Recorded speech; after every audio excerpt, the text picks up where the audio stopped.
Ceci est la momie du pharaon, le roi égyptien qui a dit un jour « Je suis votre Dieu ». Je suis votre Dieu. 2000 ans.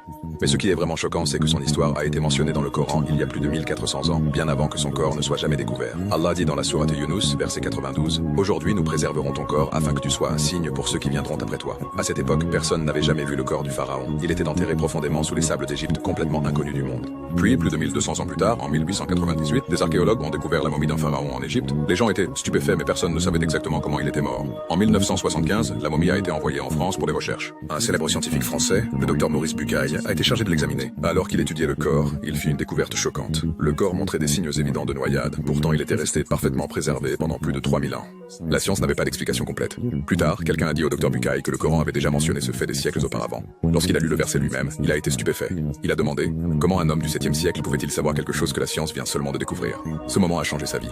Il a étudié le Coran en profondeur, le comparant avec la Bible et la science moderne. Il a conclu que le Coran contient des connaissances qui ne pouvaient pas être connues par les humains à cette époque. Le docteur Maurice Bucaille est devenu convaincu que le Coran vient d'Allah. Il a même écrit un livre intitulé La Bible, le Coran et la science. Selon certains rapports, il a ensuite accepté l'islam. Beaucoup de gens aujourd'hui demandent un signe pour prouver que l'islam est vrai. La momie préservée de Pharaon est l'un de ces signes, une preuve historique réelle que ce qu'Allah dit dans le Coran est vrai.